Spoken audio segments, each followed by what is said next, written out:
अगर आप जीवन के अंदर सच्ची मोहब्बत प्राप्त करना चाहते हैं तो फिर अपनी पहली मोहब्बत, अपनी सफलता को रखो आप। नमस्कार, जय हिंद। मैं हूं आपका दोस्त कवि आदि गणेश। स्वागत करता हूं आप सभी का। और आज हम प्रारंभ करेंगे कक्षा 11 की जो पुस्तक हमने प्रारंभ की है, वितान भाग 1, उसका तीसरा अध्याय। इससे पहले हमने 2 अध्याय पढ़ लिए, कक्षा 9 और 10 की चारों पुस्तकें पढ़ लिए। आपने नहीं देखी तो प्लेलिस्ट में जाकर देख सकते हैं। ठीक है, काव्यशास्त्र चल रहा है, उसकी भी प्लेलिस्ट बनी हुई है, वो भी देख सकते हैं। कक्षा 11-12 की जो कॉमन रूप से चली आ रही पुस्तक हिंदी साहित्य का संक्षिप्त इतिहास, जो कि बेस है, इतिहास का बेस होता है, महत्वपूर्ण होती है, जहाँ से सीधे सवाल आते हैं, उसकी भी प्लेलिस्ट बनी हुई, वो भी हमने कंप्लीट करवा दी। 42 वीडियोज है उसके। अनुरोध आपसे, वीडियो को लाइक कर दो, आप सभी दोस्तों को शेयर कर दो अभी, ताकि जुड़ सके। और पहली बार देख रहे हो सब्सक्राइब कर लो, बेल आइकन क्लिक कर लो, और नोटिफिकेशन पर क्लिक कर लो ताकि हर वीडियो की सूचना मिलती रहे। टेलीग्राम चैनल को भी आप ज्वाइन कर सकते हैं, कवि आदि गणेश हिंदी, इस नाम से अपना टेलीग्राम चैनल है। डिस्क्रिप्शन में लिंक भी मिल जाएगा, या इस नाम से सर्च कर सकते हो, जिस पर 2800 से ज़्यादा लोग जुड़े हुए हैं। उस चैनल को आपको ज्वाइन करना है। आज जो अध्याय है ना साथियों अपना, ये एक तरीके से आत्मकथांश है एक। तो जो आलो आंधारी इसका नाम है, और बेबी हालदार माफ़ करें, बेबी हालदार, इनकी इसके अंदर जीवन गाथा वर्णित है, और इसकी जो पात्र है वो भी यही है। इनके विषय में थोड़ा सा मैं आपको बता देता हूँ, फिर आलो आंधारी उसके संदर्भ में कुछ बताऊंगा, और फिर हम अध्याय को जो प्रारंभ करेंगे। इसकी जो संपूर्ण रूपरेखा है उसके बारे में थोड़ा सा बता देता हूँ। देखिए, बेबी हालदार, इनका जो जन्म है वो सन अनुमानित 1974 के करीब है, जो आया है 1974 अनुमानित है। जम्मू कश्मीर के किसी स्थान पर जन्म हुआ था इनका, ऐसा मतलब एग्जैक्ट पता नहीं है। और जहाँ सेना की नौकरी में इनके पिता तैनात थे। पिताजी किस में थे? सेना में थे।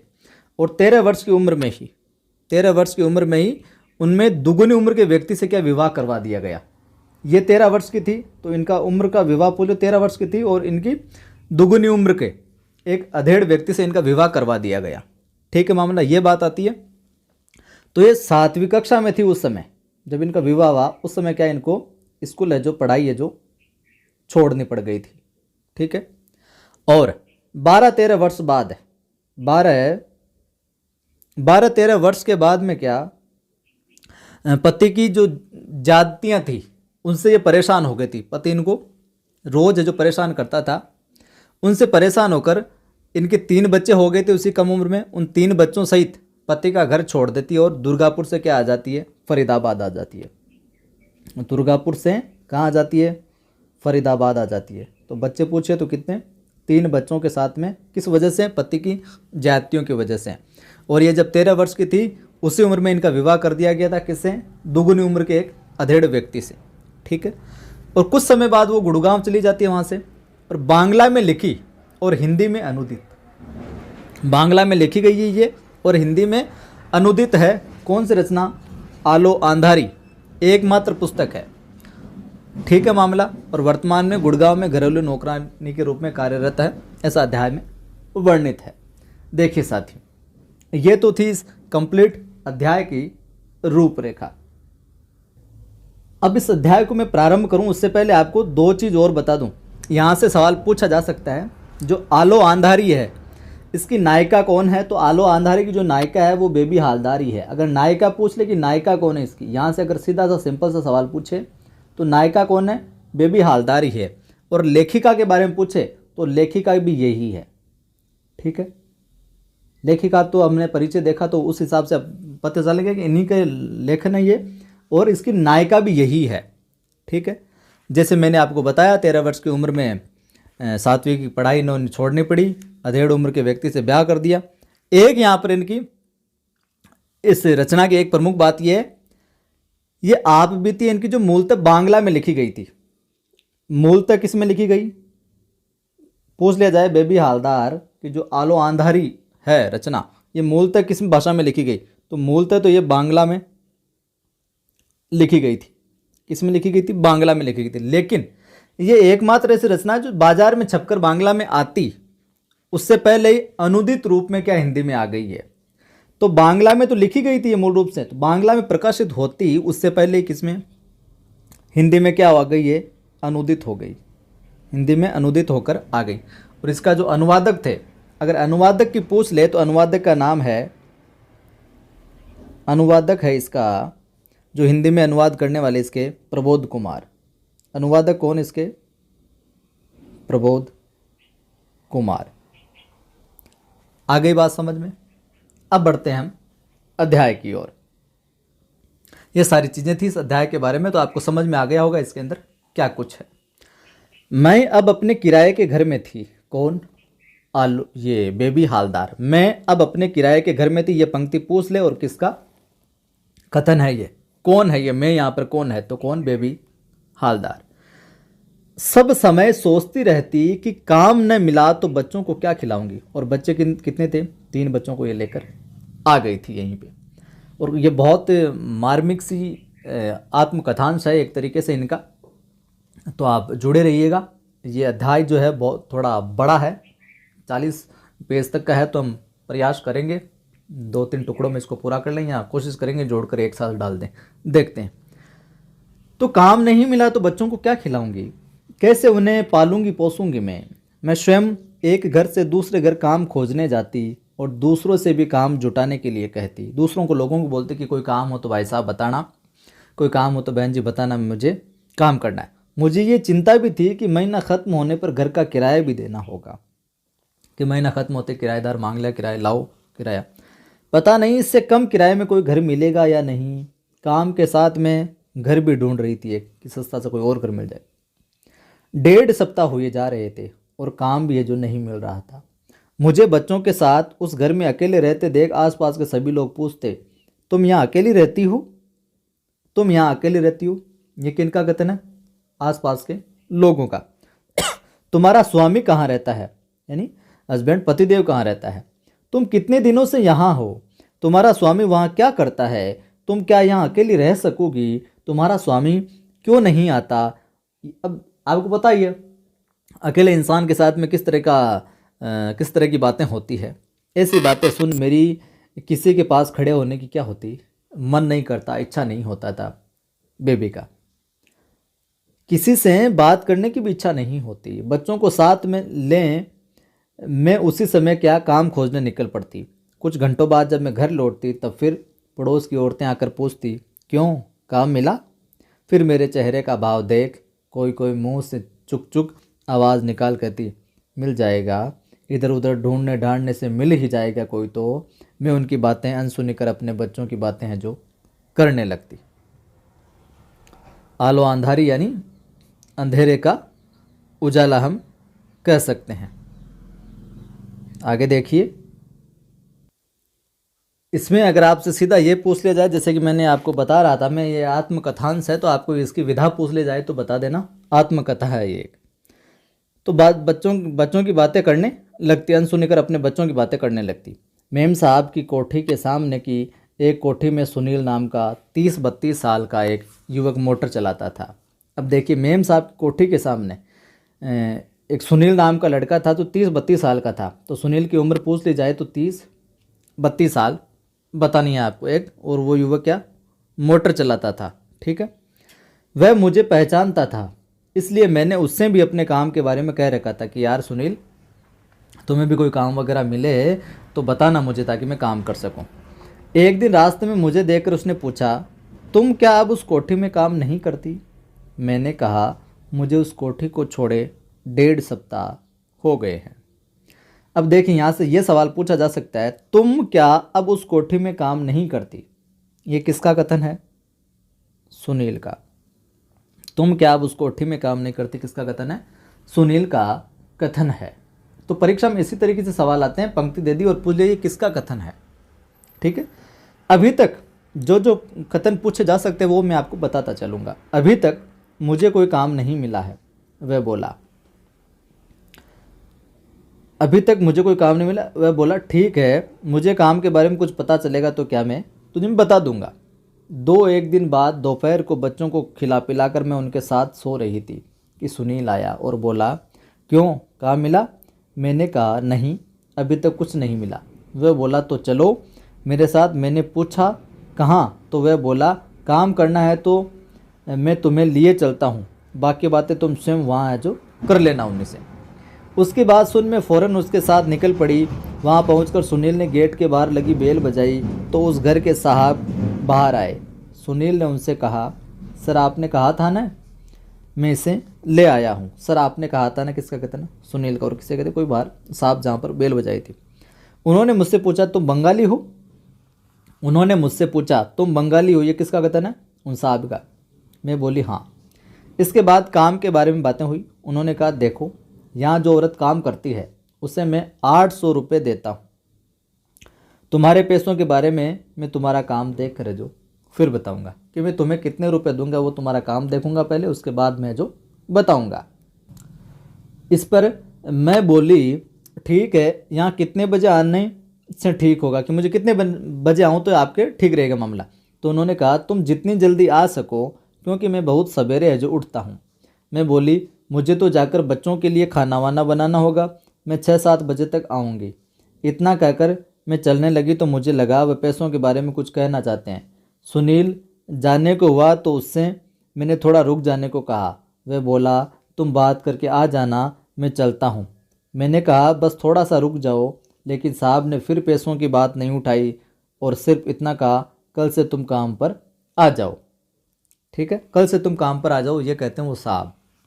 अगले दिन मैं काम पर आई तो दूर से 35-40 वर्ष की एक विधवा है जो विधवा को उसी घर में काम के लिए जाते देखा।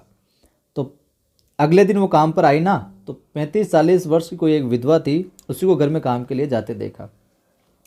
साहब जो बाहर पेड़ों में पानी दे रहे थे, मुझे देखते ही वह भीतर गए और उस औरत से साफ साफ बातें कर उसी समय उसे काम से हटा दिया। वह औरत भी क्या थी, बंगाली थी। बाहर आते ही उसने मुझे गालियां देना शुरू कर दिया, उस औरत ने। मैंने कहा, देखो मैं कुछ नहीं जानती। जिस विधवा को उन साहब ने निकाला था, वो औरत इसको गालियां देती है कि मैं ये कहती, मैं कुछ नहीं जानती। यदि जानती होती कि यहाँ पहले से ही कोई काम कर रहा है तो मैं यहाँ पर कदापि है जो नहीं आती। मुझसे कहने से कोई लाभ नहीं, मुझे कहने से कोई लाभ नहीं। तुम साहब को मेरी तरफ से जाकर बता दो कि वह इस तरह काम करने को राजी नहीं है। उसने ऐसा कुछ नहीं किया और मुझे बकते बकते जो चली गई। साहब आकर मुझे भीतर ले गए और सब समझा बुझा दिया कि क्या करना होगा क्या नहीं करना होगा। बस उस दिन से मैं अपने मन से जो खाना वाना बनाकर टेबल पर रखकर घर जाने लगी। मेरा काम देखकर वह घर में सभी आश्चर्य करते। एक दिन साहब ने पूछा, तुम इतना ढेर सारा काम इतने कम समय में और इतनी अच्छी तरह कैसे कर लेती हो? ये साहब का कथन है। कहाँ से सीखा तुमने ये सब? मैंने कहा, घर के काम में मुझे असुविधा नहीं होती, क्योंकि बचपन से अभ्यास है ये मेरा, और बचपन से ही मैं बिना माँ के रही हूँ। मेरे बाबा भी सब समय घर पर नहीं होते थे और इसी कारण मेरा पढ़ना लिखना भी है जो नहीं हो सका। मैं इसी तरह रोज़ सवेरे आती और दोपहर तक सारा काम खत्म करके चली जाती। बीच बीच में साहब मेरे बारे में इधर उधर की बातें पूछ लेते। एक दिन उन्होंने मेरे बच्चों की पढ़ाई लिखाई के बारे में पूछा तो मैंने कहा, मैं तो पढ़ाना चाहती हूँ, लेकिन वैसा सुयोग कहाँ है, वैसी व्यवस्था कहाँ है, ऐसा कोई योग नहीं कि उसे पढ़ा पाऊँ। फिर भी चेष्टा तो करूँगी, फिर भी कोशिश तो करूँगी कि बच्चों के लिए उन्हें पढ़ा सकूँ, कुछ कर सकूँ उनके लिए। उन्होंने एक दिन बुलाकर फिर कहा, तुम अपने लड़के और लड़की को लेकर यहाँ आना। यहाँ एक छोटा सा स्कूल है, मैं वहाँ बोल दूँगा, तुम रोज़ बच्चों को वहाँ छोड़ देना और घर जाते समय अपने साथ है जो ले जाना उनको। मैं अब बच्चों को साथ लेकर आने लगी, उन्हें स्कूल में छोड़ घर आकर अपने काम में लग जाती। स्कूल से बच्चे जब मेरे पास आते तो साहब कुछ न कुछ उन्हें खाने को है जो दे देते थे। अब मैं सोचने लगी कि मुझे कहीं और भी काम करना चाहिए, क्योंकि इतने पैसों में क्या बच्चों को पालूंगी और क्या उनको पोसूंगी, मतलब उनका लालन पालन में कैसे कर पाऊंगी, और क्या घर का किराया है जो दे पाऊंगी। मैंने साहब से कहा कि यदि उन्हें पता चले कि किसी को काम करने वाले की ज़रूरत है तो मुझे बताए। उन्होंने कहा कि आसपास पता कर वे मुझे बताएंगे, लेकिन मुझे अब कहीं काम ढूंढने नहीं जाना है। फिर भी मुझे अपना यह घर तो छोड़ना ही होगा। ये सोचकर मैं अपने दादा लोगों के पास आसपास ये जो घर ढूंढने चली गई। दादो लोगों के पास है नहीं, बड़े भाई के पास में, बड़ों के पास में। घर मिल भी गया और उसी दिन पुराना घर है जो छोड़ में उसमें चली आई। इस घर का भाड़ा तो 500 रुपये ही था। कितने रुपए? 500 रुपये। लेकिन टट्टी पेशाब के लिए बाहर जाना पड़ता था, मतलब टॉयलेट वगैरह के लिए बाहर जाना पड़ता था, वहाँ कोई सुविधा नहीं थी। मैंने सोचा जब सब इसी तरह रह रहे हैं तो मैं क्यों नहीं रह सकूंगी। वहाँ भी लोग मेरे बारे में सब कुछ जानने की चेष्टा करते और मुझे लेकर तरह तरह की बातें भी करते जो पहले करते आ रहे थे। कोई मुझसे अच्छा व्यवहार करता तो कोई नहीं, कोई अच्छे से बात करता, कोई नहीं करता, कोई अच्छे से पेश आता, कोई नहीं आता। कोई मुझे अच्छी सलाह देता तो कोई मुझे देख दबी जबान से कुछ कहने लगता। इन सब बातों से मुझे कुछ लेना देना नहीं था, मुझे कोई मतलब नहीं था। मुझे अपने बच्चों का लालन पालन करना था अच्छे से, मुझे अपनी ज़िंदगी बेहतरीन तरीके से जीनी थी। मेरा फोकस वहीं था पूरा। मैं सवेरे उठकर बच्चों को खिला पिला कर रेडी करती और घर में ताला लगाकर उनके साथ है जो निकल पड़ती। मैं एक ही कोठी में काम करते कैसे अपना काम चलाऊंगी और कैसे है जो घर का किराया दूंगी। इस बात को लेकर लोग आपस में खूब बातें करते। मैं स्वयं भी चिंतित थी कि मुझे और दो एक कोठियों में काम नहीं मिलता तो इतने पैसों में गुजारा कैसे होगा। मैं 2-3 जगह काम करूंगी तो अच्छे पैसे जुटा पाऊंगी, किराया भी दे पाऊंगी, सब कुछ मैनेज कर पाऊंगी चीज़ों को। ये वो सोचती थी। मैं रोज़ साहब से पूछती कि किसी ने उन्हें काम के बारे में कुछ बताया क्या। वह मेरा प्रश्न और कोई बात कर टाल देते थे, कोई दूसरी बात करते और टाल देते। लेकिन उन्हें देख कर मुझे लगता जैसे वह नहीं चाहते कि मैं कहीं और भी है जो काम करूं। शायद वह सोचते रहे कि मुझसे वह सब होगा नहीं, और होगा भी तो उससे बच्चों की पढ़ाई लिखाई ठीक से है जो नहीं चल पाएगी। शायद इसीलिए उन्होंने एक दिन हठात मुझसे कहा, बेबी महीने में तुम्हारा कितना खर्चा हो जाता है। तो मैं शर्म से मैं कुछ नहीं बोली और उन्होंने भी दोबारा है जो नहीं पूछा। मुझे सवेरे जल्दी उठकर बिना कुछ खाए पिए काम पर आना पड़ता था। खाना वाना बनाकर मैं घर जाती और वही सब काम वहाँ जाकर भी करती। साहब कहते तो कुछ नहीं, लेकिन कभी कभी ऐसा कुछ कर बैठते जिससे मैं जान जाती कि उनके मन में मेरे लिए माया है। सवेरे उनके यहाँ जाने पर कभी देखती कि वह बर्तन पहुँच रहे हैं तो कभी उन्हें झाड़ू लेकर जाले ढूंढते हैं जो मैं देखती। वो भी हाथ बटाने लग जाता था, काम में पहले करने लग जाता। मैं पूछती कि उन्हें ये सब करने की क्या दरकार है, क्या ज़रूरत है जब मैं यहाँ पर काम में लगाई हुई हूँ। तो वह इधर उधर का कोई बहाना बनाकर जो बात को क्या देते थे, टाल देते थे। उनके यहाँ काम करने में मुझे बहुत सुख मिलता। वहाँ कोई भी मेरे काम को लेकर कुछ नहीं कहता, कोई यह तक नहीं देखता कि मैं कुछ भी कर भी रही हूँ या नहीं। मुझे सवेरे देखते ही साहब का चेहरा खिल उठता, लेकिन वह बोलते कुछ भी नहीं। वह जिस तरह से मुझे देखते उससे मुझे लगता था जैसे सोच रहे हों कि इस बेचारी को किस अपराध के पीछे अपना घर परिवार छोड़ बच्चों के साथ यहाँ अकेले रहने को क्या बाध्य होना पड़ा है। उन्हें तब तक जितना मैं जान सकी थी उससे मुझे लगता था कि कहीं मुझे दुख न पहुँचे, इस डर से वह मुझसे इस तरह की कोई बात है जो नहीं करते। और वह कुछ कहना शुरू करते फिर अचानक जो चुप हो जाते थे, कहते कहते चुप हो जाते थे। अब देखिए यहाँ से ये पंक्ति से सवाल पूछा जा सकता कि वह कुछ कहना शुरू करते फिर अचानक चुप हो जाते, तो वह यहाँ पर कौन है? जो साहब है जिनके यहाँ पर ये काम करती है। कुछ दिनों बाद एक दिन हठात उन्होंने मुझसे पूछा अचानक, अच्छा बेबी ये तो बताओ कि यहाँ से जाकर तुम क्या करती हो। मैंने कहा, मैं जाते ही खाना बनाने में लग जाती हूँ और साथ साथ बच्चों को नहलाती धुलाती हूँ, फिर उन्हें खिला पिलाकर सुला देती हूँ। तीसरे पहर उनके साथ थोड़ा घूमती घामती हूँ थोड़ा, और शाम को संध्या पूजा कर उन्हें पढ़ने बिठा देती हूँ। रात में फिर उन्हें खिलाना पिलाना और सुलाना, और सवेरे जल्दी से जल्दी यहाँ आने के लिए निकल पड़ना। बस यही है मेरे सारे दिन का काम। वह बोले, अच्छा फिर जो तुम और काम ढूंढ रही हो तो उसके लिए तुम्हें समय कहाँ से मिलेगा ये बताओ। इसी में से निकालना होगा, और नहीं तो क्या, बिना किए और कोई चारा भी तो नहीं। इस पर उन्होंने कहा, देखो यदि मैं तुम्हारी कुछ मदद कर दूं तब तो तुम कहीं और काम नहीं करोगे ना, ये साहब का कथन है। उनकी बात सुन मैं सोचने लगी कि वह मेरा कितना ख्याल रखते हैं, कितना मुझे चाहते हैं। उन्होंने फिर पूछा, क्यों, क्या हुआ? तुमने कुछ बताया नहीं कि क्या राय है तुम्हारी, क्या सोच है, क्या सोच रही हो? मैं बस कुछ भी तो नहीं कहकर चुप हो गई वो। उन्होंने कहा, देखो बेबी तुम समझो कि मैं तुम्हारा बाप, भाई, माँ, बंधु सब कुछ हूँ, ये कहते हैं वो। ये कभी मत सोचना कि यहाँ तुम्हारा कोई हक नहीं है, ये मत सोचना कि यहाँ तुम्हारा कोई नहीं है। तुम अपनी सारी बातें मुझे साफ साफ बता सकती हो, मुझे बिल्कुल भी बुरा है जो नहीं लगेगा। थोड़ा रुक कर उन्होंने फिर कहा, देखो मेरे बच्चे मुझे तातुश कहते हैं। उन्होंने फिर कहा, देखो मेरे बच्चे उन्हें क्या कहते हैं, तातुश कहते हैं, और तुम भी मुझे वही कहकर जो बुला सकती हो। उस दिन से मैं उन्हें तातुश कहने लगी। मैं तातुश कहकर उन्हें बुलाती तो वे बहुत खुश होते और कहते, तुम मेरी लड़की जैसी हो, इस घर की लड़की हो, कभी ये मत सोचना कि तुम पराई हो। वहाँ कोई भी मेरे साथ पराये जैसा व्यवहार नहीं करता। तातुश के 3 लड़के थे। पूछ लिया, तातुश के कितने लड़के? 3 लड़के थे, और इधर इसके भी 3 बच्चे थे। उस समय तक मैंने एक ही को देखा था। तो मैंने कौन यहाँ पर? स्वयं बेबी, और एक ही को यानी तातुश के लड़के, और वह उनका सबसे छोटा लड़का था।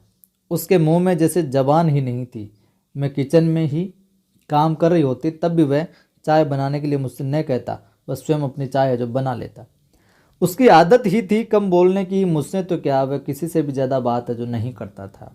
तातुश ने एक दिन बताया कि उनका बड़ा लड़का आ रहा है। उन्होंने कहा, मेरा बड़ा लड़का माने तुम्हारा बड़ा भाई। तातुश की इस तरह की बातें सुन मुझे बहुत अच्छा लगता। मैं सोचती कि सचमुच ही वह मुझे है जो बहुत चाहते हैं। आगे हम बात करें तो 2-1 दिन बाद मैं सवेरे काम कर रही थी तो तातुश ने बुलाकर कहा, बेबी तुमने क्या घर बदल लिया है? मैंने हाँ कहा तो वह बोले, तुमने घर बदला और मुझे बताया तक नहीं। मुझे चुप देख उन्होंने कहा, ये तुमने ठीक नहीं किया बेबी।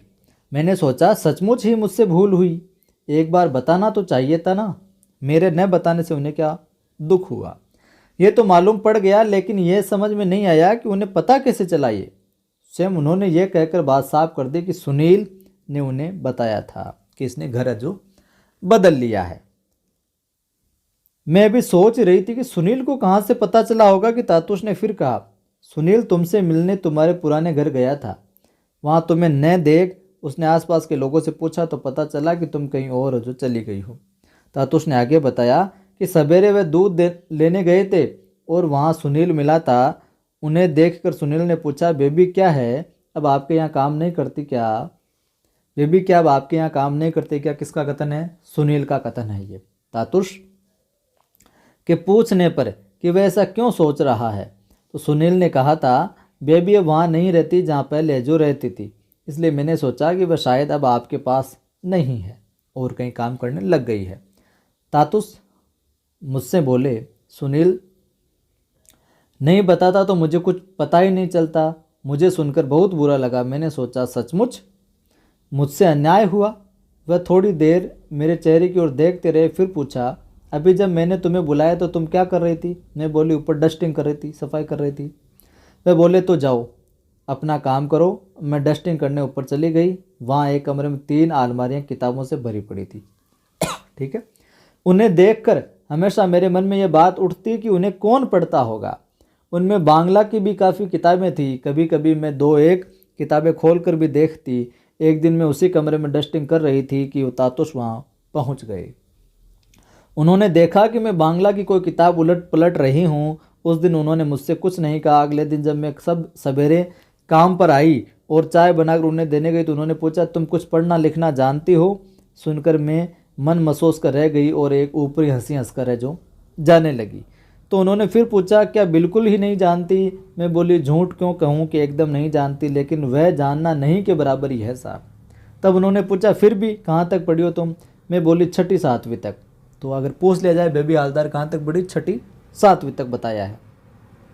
उतनी पढ़ाई किस काम की? मुझे लगा मेरी बात सुन तातुश कुछ सोचने लगे। उस दिन उन्होंने फिर कुछ और है जो नहीं कहा। अगले दिन मैं आई तो मुझे देखकर वह हंसने लगे। वैसे भी उनके चेहरे पर सब समय हंसी रहती थी। देखकर लगता कि उनके मन में गुस्सा है ही नहीं। बोलते भी वह बहुत आहिस्ता आहिस्ता थे। उन्हें देख मुझे भी रामकृष्ण याद आ जाते थे। मैं उनसे बात करने लगती तो फिर वहाँ से उठने की मेरी इच्छा नहीं होती और एक बार बातें शुरू हुई नहीं कि वह इधर उधर की बातें न जाने कितनी बातें मुझे बताने लगते। मैं तातुश के पास खड़ी यही सब सोच रही थी कि हठात वह बोले, अच्छा बेबी तुम्हें किसी लेखक का नाम याद है? अच्छा बेबी तुम्हें किसी लेखक का नाम याद है? किसका कथन है? तातुस का कथन तो ध्यान में रखिएगा। मैंने उनकी ओर देख हंसते हुए झट से कहा, हाँ कहीं तो हैं, जैसे रविंद्रनाथ ठाकुर हो गया, काजी नजरुल हो गए, काजी नजरुल इस्लाम, शरदचंद्र हो गए, सत्येंद्र नाथ दत्त हो गए, सुकुमार रॉय हो गए। मैंने इन लोगों के नाम लिए तो पता नहीं क्यों तातुस मेरे सिर पर हाथ रख मुझे आश्चर्य से मैं ऐसे देखने लगे कि जैसे उन्हें विश्वास नहीं हो रहा हो। कुछ क्षण बाद वे बोले, तुम्हें लिखने पढ़ने का शौक है? मैंने कहा, शौक होने से भी क्या, शौक है तो भी क्या, लिखना पढ़ना तो अब होने से रहा मुझसे। उन्होंने कहा, होगा होगा क्यों नहीं, मुझे को देखो अभी तक पढ़ता हूँ, तुम्हें क्या पता नहीं मैंने इतनी किताबें क्यों रख छोड़ी है। मैं पढ़ सकता हूँ तो तुम क्यों नहीं पढ़ सकती भाई, कि जब मैं पढ़ सकता हूँ तो तुम क्यों नहीं पढ़ सकती। उन्होंने फिर कहा, तुम जरा मेरे साथ ऊपर चलो। मुझे ऊपर ले जाकर उन्होंने अलमारी से एक किताब निकाली और कहा, बताओ तो ये क्या लिखा है। मैंने देख कर सोचा, पढ़ तो ठीक ही लूँगी, फिर सोचा लेकिन गलती हो गई तो क्या। मैंने फिर सोचा, कह दूंगी मुझे पढ़ना लिखना एकदम नहीं आता। तातुश मेरे मुंह की ओर देखे ही जा रहे थे। उन्होंने कहा, पढ़ो ने कुछ तो पढ़ो, पढ़ो ने कुछ तो पढ़ो। किसका कथन? तातुश का। मैंने तब बोल ही दिया, आमार में बेला तस्लीमा नासरीन। तातुश बोले, तुम यही सोच रही थी ना कि कहीं गलती तो नहीं हो जाएगी। मैं हंसने लगी। मैं बोली, ये किताब तुम ले जाओ घर पर, समय मिले तो इसको क्या है पढ़ाई करना, तुम इसको पढ़ना। मैं किताब लेकर घर चली आई और रोज़ उसमें से एक दो पेज है जो पढ़ने लगी। मैं किताब लेकर पढ़ने बैठती तो आसपास के लोग देखकर आपस में न जाने क्या क्या बातें करते। मैं उनकी बातें अनसुनी कर देती। किताब पढ़ने में पहले मुझे थोड़ी दिक्कत होती थी, लेकिन धीरे धीरे वह दूर होने लगी। किताब पढ़ना मुझे बहुत अच्छा लगता। कुछ दिनों बाद तातुश ने एक दिन पूछा, तुम जो किताब ले गई थी उसे ठीक से पढ़ तो रही हो ना? मैंने कहा, हाँ। मैंने हाँ कहा तो वह बोले, मैं तुम्हें एक चीज़ दे रहा हूँ, तुम उसका इस्तेमाल है जो करना, समझना कि वह भी मेरा ये काम है। मैंने पूछा, कौन सी चीज़? तातुश ने अपने लिखने की टेबल के ड्रॉ से एक पेन और कॉपी निकाली और बोले, इस कॉपी में तुम है जो लिखने को तुम अपनी जीवन कहानी भी लिख सकती हो। होश संभालने के बाद से अब तक जितनी भी बातें तुम्हें याद आए सब इस कॉपी में रोज़ थोड़ा थोड़ा है जो तुम लिखना। पेन और कॉपी हाथ में लिए मैं सोचने लगी कि इसका तो कोई ठिकाना नहीं कि जो लिखूंगी वह कितना गलत होगा या सही होगा। तातुश ने पूछा, क्यों, क्या हुआ, क्या सोचने लगी? मैं चौंक पड़ी। फिर बोली, सोच रही थी कि लिख सकूंगी या नहीं। वह बोले, ज़रूर लिख सकोगी, लिख क्यों नहीं सकोगी, जैसे बने वैसा लिखना, जैसे तुम लिख पाओ वैसे के वैसे ही लिख देना तुम। पेन और कॉपी ले मैं घर गई और उसी दिन से 2-1 पेज रोज लिखने लगी। लिखती और वह किताब भी पढ़ती। सवेरे काम पर आती तो तातुश पूछते कि कुछ लिखा या नहीं, और यदि मैं हाँ कहती तो वो बहुत खुश होते और कहते, तुम यदि रोज़ लिखोगी तो मैं तुम्हें और भी प्यार करूँगा। किसी दिन लिखते पढ़ते इतनी रात हो जाती कि तब तक आसपास के लोग एक नींद सो भी चुके होते थे। मतलब इतनी मग्न हो गई वो लिखने में। नींद टूटने पर वे देखते कि मैं जगी हुई हूँ तो सवेरे कोई न कोई पूछ बैठता, बताओ तो तुम इतना क्या लिखती पढ़ती रहती हो? मैं कहती, कुछ भी तो नहीं। मुझे उन लोगों की बातें अच्छी नहीं लगती थी और फिर वहाँ कुछ अन्य असुविधाएं भी थी जिनके कारण मैं अपना वह भाड़े का घर है जो छोड़ना चाहती थी, वापस छोड़ना चाहती, जो किराए वाला घर। सब समय में यही सोचा करती थी कि उससे अच्छी जगह कहाँ मिल सकती है। वहाँ पानी की असुविधा थी, वहाँ बाथरूम की असुविधा भी थी। 4 घरों के बीच बाथरूम क्या था, एक ही था, कॉमन था। सवेरे कोई पेशाब के लिए उसमें घुसता तो दूसरा उससे घुसने के लिए बाहर खड़ा है जो रहता। कोई टॉयलेट करने के लिए किसी को बाहर जाना पड़ता था, लेकिन वहाँ भी चैन से कोई फ्रेश नहीं होने देता था, कर सकता था, क्योंकि सुअर पीछे से आकर जो तंग करना शुरू कर देते। मतलब इस आत्मकथा के अंदर इन्होंने जो वास्तविकता घटी इनके साथ, वो बिल्कुल जो ठेठ जो भी घटना घटी वो सारी की सारी बयान कर दी। लड़के लड़कियां बड़े बूढ़े सभी हाथ में पानी की बोतल ले टट्टी के लिए बाहर जाते। अब वे वहाँ बोतलें संभाले या सुअर भगाए। देखिए ये अपने देश में कितनी बड़ी विडंबना थी। हालांकि अब तो हर घर में लगभग एक हद तक जो शौचालय बन गए हैं, और कई जगह ऐसे भी है इलाके जिनको लोगों को बाहर शौच के लिए जाना पड़ता और शर्मिंदगी भी महसूस होती है कई लोगों को। मुझे तो ये देख सुनकर बहुत ख़राब लगता कि लड़कियों को हाथ में बोतल लिए जाते मैंने इसके पहले जो कभी नहीं देखा था। तातुश ने मुझसे पहले ही पूछा था, तुम जहाँ रहती हो वहाँ कोई बाथरूम है कि नहीं? ऊपर एक बाथरूम है, तुम चाहो तो वहीं से नहा धोकर निपट कर जो जा सकती हो। उस दिन से मैं वही सब है जो करने के बाद घर जाती। किसी किसी दिन घर पहुंचने में देर हो जाती तो मकान मालिक की स्त्री पूछने चली जाती कि इतनी देर क्यों हुई। कभी कभी वह यह भी जानना चाहती कि मैं कहाँ गई थी। उसकी बात सुन मुझे बहुत गुस्सा आता था, मतलब उसको संदेह होता था कि कहाँ जाकर आती इतना लेट। मैं सोचती ये भी कोई बात हुई कि मैं सारा दिन काम पर रहूं और लौटूं तो बेमतलब की बातें सुनने को मिले। मैं क्या किसी की बांदी हूँ कि वह सब सुनाना ही पड़ेगा? मतलब किसी बंधन में थोड़ी हूँ, सुनना ही पड़ेगा। घर का भाड़ा देने में तो मैं नागा नहीं करती कभी, तो फिर मेरे कहीं जाने से इन लोगों को इतना दर्द क्यों होता है? मैं तो कभी नाटक नहीं करती, समय पर दे देती हूँ सब कुछ। और मैं जाती भी कब कब थी, समय ही कहाँ था मेरे पास। काम करके लौटती तो लिखने पढ़ने बैठ जाती। कभी कभी सविता से ज़रूर मिलाती, वह मेरी एक पुरानी कोठी की सहेली थी। तो पूछ लिया जाए बेबी हालदार की पुरानी कोठी की सहेली कौन थी, तो सविता। ये सवाल है जो पूछा जा सकता है कि क्या नाम है? सविता। उसके यहाँ से लौटने में कभी देर हो जाती तो सभी मुझे ऐसे देखती जैसे मैं कोई अपराध करके आ रही हूँ। बाजार हाट करने भी जाना होता तो वह बूढ़ी मकान मालिक की स्त्री कहती, कहाँ जाती है रोज़ रोज़? तेरा स्वामी है नहीं, तू तो अकेली है, तुझे इतना घूमने घामने क्या दरकार है, क्या ज़रूरत है? ये सारी की सारी कौन? मकान मालिक की स्त्री। ये कथन पूछे जा सकते हैं। देखिए कि कहाँ जाती है रोज़ रोज़, तेरा स्वामी है नहीं, तू तो अकेली है, तुझे घूमने घामने क्या दरकार है? किसके कथन है? तो मकान मालिक की स्त्री का कथन है। तो ध्यान में रखिएगा, यहाँ सवाल बन सकता है। मैं सोचती मेरा स्वामी मेरे साथ नहीं है तो क्या मैं कहीं घूम फिर भी नहीं सकती? और फिर उसका साथ में रहना भी तो न रहने जैसा ही है। उसके साथ रहकर भी क्या मुझे शांति मिली? उसके होते हुए भी तो पाड़े के लोगों की क्या क्या बातें, यानी मोहल्ले के, पाड़े यानी मोहल्ले के लोगों की क्या क्या बातें मैंने है जो नहीं सुनी।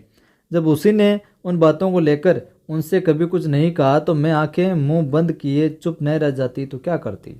जब मेरे स्वामी के सामने वहाँ के लोगों के मुंह बंद नहीं होते तो यहाँ तो बच्चों को लेकर मैं अकेली थी, यहाँ तो वैसी बातें और भी सुननी पड़ती। मैं काम पर आती जाती तो आसपास के लोग एक दूसरे को बताते कि इस लड़की का स्वामी यहाँ नहीं रहता है, ये अकेले ही भाड़े के घर में बच्चों के साथ रहती है। दूसरे लोग ये सुनकर मुझसे छेड़खानी करना चाहते, वे मुझसे बातें करने की चेष्टा करते और पानी पीने के बहाने मेरे घर आ जाते थे। मैं अपने लड़के से उन्हें पानी पिलाने को कहे कोई बहाना बनाकर बाहर निकल जाती। इसी तरह मैं जब बच्चों के साथ कहीं जा रही होती हूँ तो लोग ज़बरदस्ती न जाने कितनी तरह की बातें हैं जो करते, सीटियाँ मारते, कितने लोग ताने मारते, लेकिन मुझ पर कोई फ़र्क है जो नहीं पड़ता और पढ़ना भी नहीं चाहिए। आज के जीवन में आपको भी कोई फ़र्क नहीं पड़ना चाहिए, यानी कि हम परीक्षा की दृष्टि से इस विचारधारा को देखें बेबी हालदार को, तो नेगेटिव लोग बहुत ना आपको ताने मारने वाले कि अभी तक नहीं हुआ तेरा, कुछ नहीं हो सकता, तो क्या पढ़ती रही हो। सुनाई नहीं जिस तरीके से ये इनको कोई फ़र्क नहीं पड़ता था लोगों के तानों से उस परिस्थिति में भी, तो आपको भी कोई फ़र्क नहीं पड़ना चाहिए। आपकी खोपड़ी में आपका लक्ष्य रहना चाहिए, बस आपका ही समर्पण रहना चाहिए उसके प्रति। मैं उनसे बचकर निकल जाती। तातुश के यहाँ जब पहुँचती और ये वह बताते कि उनके किसी बंधु ने उनसे फिर मेरे पढ़ाई लिखाई के बारे में पूछा है तो खुशी से मैं वह सब भूल जाती। और जो रास्ते में मेरे साथ घटता था, रास्ते में जितनी बातें घटती थी वहाँ आते ही पढ़ाई लिखाई की पूछते हो करते तो सब भूल जाती थी वो। तो तातुश के कुछ बंधु कोलकाता और दिल्ली में थे जिन्हें वह मेरे पढ़ने लिखने के बारे में बताते रहते थे।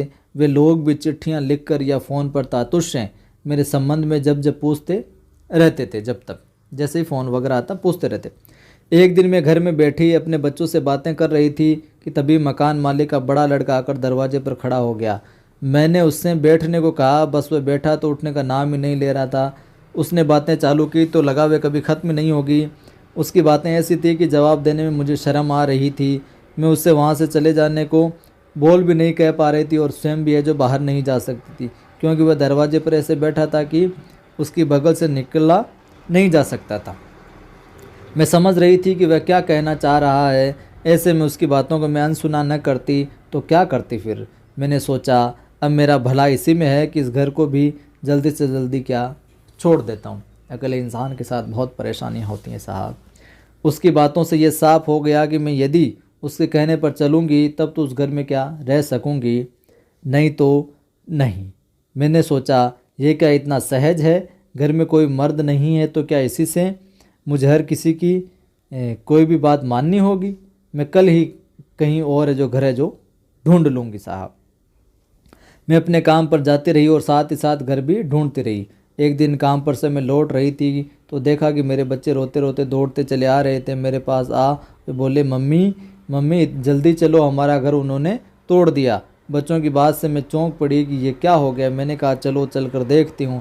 वहाँ पहुँच देखा कि सचमुच ही घर का सारा सामान है जो बाहर बिखरा पड़ा है। वह सब देख मैं सिर पकड़कर बैठ गई और सोचने लगी कि बच्चों को लेकर अब मैं कहाँ जाऊँ, इतनी जल्दी दूसरा घर भी कहाँ मिलेगा। बच्चों को अपने पास बिठाए मैं रोने लगी। उन्होंने सिर्फ मेरा ही घर नहीं तोड़ा था, आसपास और जो घर थे उन्हें भी तोड़ डाला था, लेकिन उन घरों में कोई न कोई मर्द, बड़ा लड़का, स्वामी जरूर था, जबकि मेरे यहाँ होते हुए भी कोई नहीं था। इसलिए मेरा सामान अभी तक उसी तरह बिखरा पड़ा था, जबकि दूसरे घरों के लोग अपना अपना सामान एक जगह सहेज कर नया घर खोजने निकल गए थे। हमें छोड़ वहाँ सब कुछ ही लोग और बचे थे। वे इसलिए रुक गए थे क्योंकि मेरे बच्चों से उन्हें मोह था और घर की वैसी हालत में उन्हें अकेले नहीं छोड़ना चाहते थे। मैं रो रही थी और मुझे रोते देख मेरे बच्चे भी रोने लगे। ऐसे समय में मेरी मदद को सामने आने वाला मेरा अपना कोई नहीं था। पास ही मेरे दो दो भाई रहते थे। उन्हें मालूम था कि मैं कहाँ रहती हूँ। उन्हें यह भी मालूम था कि वहाँ के सभी घर तोड़ दिए गए हैं, फिर भी वे मेरी खोज खबर लेने नहीं आए। मैंने सोचा माँ होती तो देखती मैं आज किस हाल में हूँ। पता नहीं मेरे भाग्य में अभी और कितना कष्ट और कितना दुख भोगना लिखा है, और कितना दुख भोगना लिखा है। साथियों, आज इस अध्याय को हम इस वीडियो को हम यहीं करेंगे। ये काफ़ी बड़ा है तो इसको हम 2-3 पार्ट में करेंगे। आज का पार्ट यहीं, अब अगला आगे का जो पार्ट है वो हम अगले वीडियो में देखेंगे। अनुरोध है आपसे, वीडियो को अभी तक आपने लाइक नहीं किया तो लाइक कर दो, सभी दोस्तों के साथ शेयर कर दो ताकि वो भी जुड़कर लाभ ले सके। और पहली बार देख रहे हो चैनल को सब्सक्राइब करो, बेल आइकन क्लिक करो, ऑल नोटिफिकेशन पर क्लिक करो ताकि हर वीडियो की सूचना मिलती रहे। टेलीग्राम चैनल का लिंक डिस्क्रिप्शन में मिल ही जाएगा आपको। कवि आदि गणेश हिंदी नाम से 2800 से ज़्यादा लोग जुड़े हैं, उस चैनल को ज्वाइन करना है। मेरा एक दूसरा यूट्यूब चैनल है, आदि की आवाज़ नाम से यूट्यूब चैनल है मेरा दूसरा।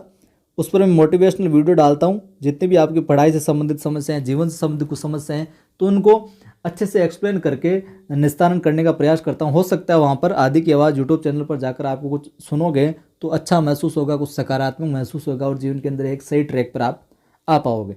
जय हिंद, फिर मिलता हूँ।